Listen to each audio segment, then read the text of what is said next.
Nous sommes présentement chez BMW et nous sommes deux marques parce que chez BMW, on travaille très fort et des produits, on en sort en masse.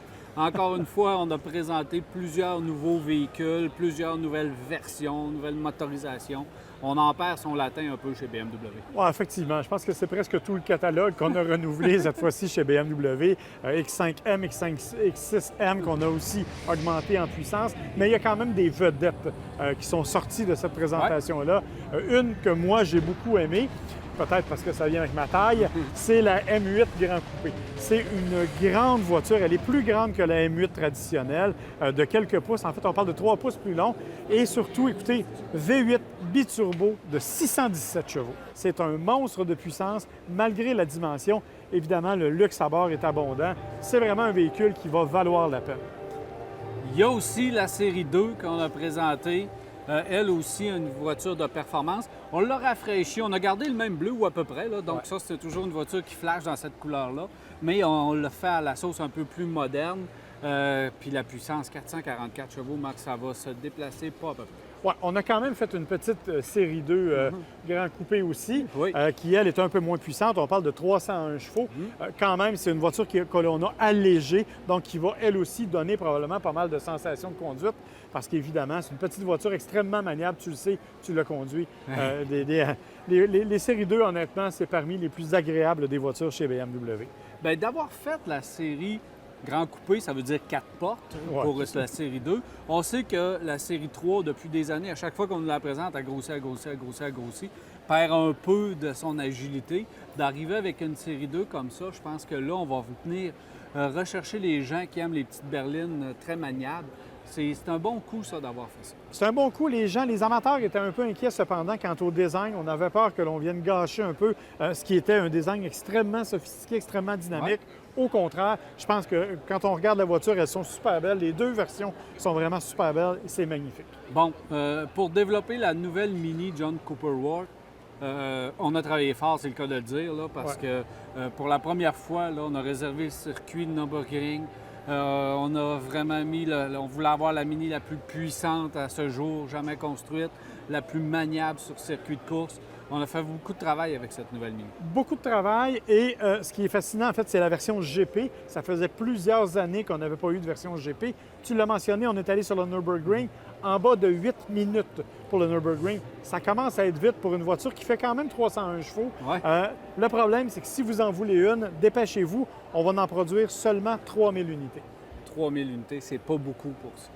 Effectivement, parce qu'elle n'est pas si dispendieux. Bien, écoutez, c'est sûr que le prix est quand même élevé, mais par rapport à ce type de voiture-là, pour les vrais amateurs, c'est pas si dispendieux. Et juste en terminant, on devrait parler un peu de ce qu'on n'a pas présenté.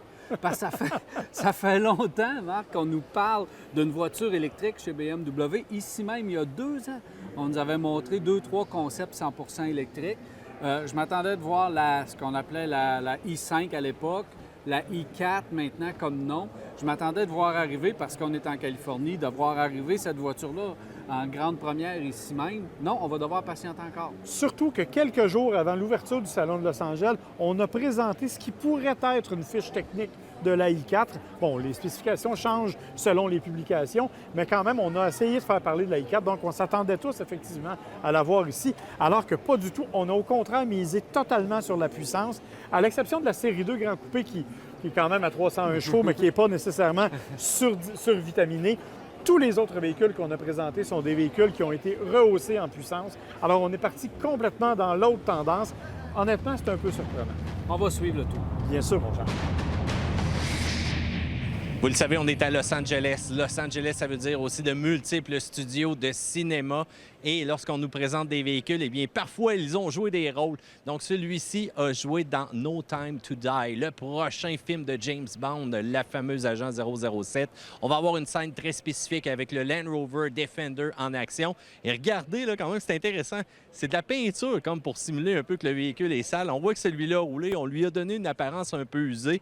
Et d'après moi, oui, il y a encore de la terre en dessous de ce véhicule-là. Mais parlons un petit peu du Defender, le modèle X présentement. C'est vraiment un beau coup présentement de Land Rover parce qu'on aime le look, on aime l'apparence complètement différente. Puis regardez même au niveau du capot, on dirait un petit semblant de morceaux d'aluminium pour lui donner un aspect robuste. La forme carrée comme on les aime, ce qui va favoriser les angles d'approche, les angles d'attaque pour gravir des montagnes, des rochers. Et c'est la machine hors route ultime. Les motorisations 300 chevaux, 400 chevaux hybrides, pour ceux-là qui pensaient qu'un véhicule hybride ne pouvait pas faire du hors route, eh bien détrompez-vous. Suspension ajustable, on peut même la soulever complètement dans des conditions très extrêmes. Mais une fonction que j'adore particulièrement, un véhicule comme ça, c'est fait pour aller dans l'eau. On va avoir des capteurs qui vont nous donner une vision 3D exactement de la hauteur de l'eau autour de nous. Donc, on va être sûr de rester au sec à l'intérieur de la cabine. Il y a une multitude de systèmes, de technologies pour aller toujours plus loin avec le Land Rover Defender.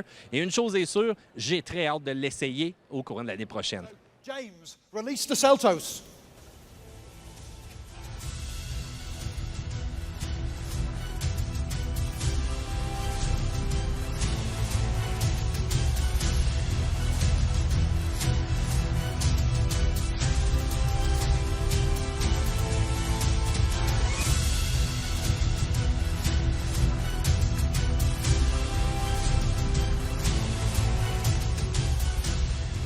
Chez Kia, on nous a présenté le Seltos, un nouveau sport utilitaire qui s'ajoute à la gamme. On connaît déjà le Sportage, Sorento, Telluride. Maintenant, on arrive avec un plus petit véhicule, plus mobile. On veut jouer la carte de l'aventure urbain, donc un petit peu plus agressif au niveau du style que le Kona, qui partage d'ailleurs sa plateforme et ses éléments mécaniques. On reconnaît le même 2 litres. On reconduit aussi le 1,6 litres, donc des motorisations qu'on connaît du côté de chez Kia Hyundai. Mais le véhicule a un style assez particulier. Je pense qu'il lance une nouvelle image design. C'est le dernier arrivé. Si on regarde la partie avant, moi, je trouve que c'est très réussi. La calandre, beaucoup de détails de design dans la calandre avant. Et j'aime beaucoup le noir. Donc, les ailes aussi, les roues sont très dégagées. On a un système de traction intégrale qui est un petit peu plus évolué que ce qu'on connaît déjà. Donc, surtout pour la traction, on veut... Je ne dis pas qu'aller hors route avec ce véhicule-là, mais on veut dire qu'on peut aller hors route. On a même présenté un concept complètement éclaté, le X-Line, qui, lui, vraiment est construit pour aller hors route, mais qui ne sera jamais produit. Mais c'est juste pour démontrer que, hop, on veut aller un petit peu plus loin. Oui, c'est un petit sport utilitaire, mais on peut l'utiliser un petit peu hors route. Mais je pense que pour vos déplacements, aller au chalet, ça va être pas mal le maximum qu'on va pouvoir faire avec. Alors, quand même assez d'espace à l'intérieur. J'aime beaucoup aussi le design au niveau de la planche de bord, de la console centrale et bien sûr le style. On peut voir peut-être que dans l'avenir, on va arriver avec des éléments un petit peu différents au niveau du design. On va pouvoir s'amuser avec ce petit véhicule, mais c'est un nouveau sport utilitaire qui s'ajoute à la gamme Kia.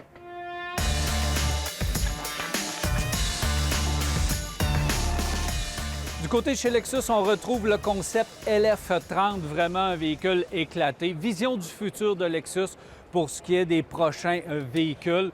Vision du futur, mais ils nous ont dit, regardez bien le véhicule, on a caché quelques éléments qu'on va pouvoir retrouver sur les prochaines générations de voitures dans les années à venir. Donc, il faut regarder, j'espère pas à calandre, là, mais peut-être les phares, je ne sais pas vraiment où on a caché les éléments design, mais quand même, il faut voir qu'au niveau design, il y a peut-être des choses qu'on va retrouver très prochainement dans les prochains véhicules, autant à l'avant qu'à l'arrière. Ce véhicule-là est vraiment particulier parce que, évidemment, on veut aller voir dans l'avenir qu'est-ce qu'il pourrait y avoir au niveau de technologie. Donc, on a un véhicule électrique qui utilise 4 moteurs roues. Ça, c'est déjà quelque chose d'assez intéressant. On voit que ça revient souvent dans les véhicules concept, les moteurs roues. Donc, c'est ce qu'on utilise ici. Et quand on parle de roues, là, on parle de roues absolument surdimensionnées et aussi qui récupèrent l'énergie à même. Pour la brancher, bien dans le futur, fini les fils, sort le fil, branche le fil, fini ces affaires-là. Donc, c'est par induction. Donc, on recharge sans fil le véhicule. C'est aussi quelque chose qui est très intéressant. Puis, c'est un véhicule qui peut recevoir n'importe quoi. On peut le propulser à l'électricité, à l'hydrogène. Bref, on peut faire ce qu'on veut avec le véhicule. Aussi, chose intéressante au niveau de la technologie, parce que réalité virtuelle augmentée. Regardez, le pare-brise et le toit, ça fait qu'une seule pièce. Donc, on va projeter dans le pare-brise différents éléments, comme un enfant là, qui traverse la route, un animal, peu importe. Aussi, vision de soir. Bloc instrument 3 dimensions. dont d'une profondeur extraordinaire, c'est spectaculaire également, dont les sièges et tout ça, c'est tout à fait éclaté, construction en fibre de carbone. Bref, on veut aller voir où l'avenir s'en va. Conduite autonome également, on a mis les nouvelles générations de conduite autonome, dont la voiture peut aller se stationner elle-même, elle peut venir vous chercher, bref, on peut retrouver tout ce qu'on veut au niveau des nouvelles technologies éclatées. C'est un concept, c'est un exercice de style, mais c'est quand même assez réussi, particulier.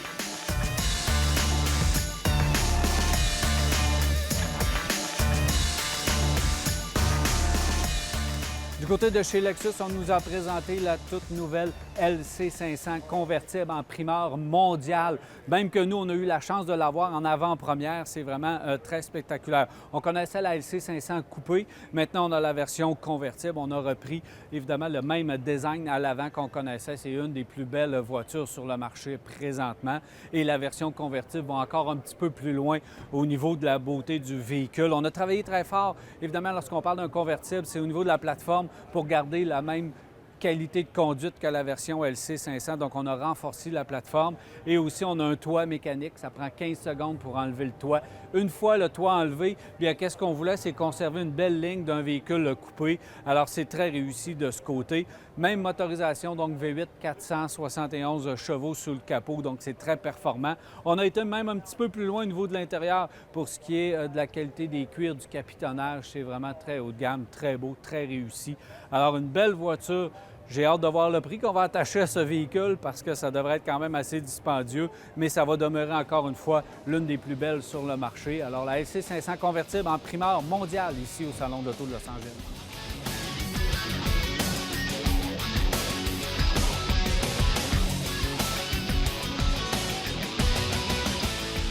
Voici un autre segment de terminé. On s'arrête pour la pause et au retour, on poursuit cette couverture avec d'autres nouveautés.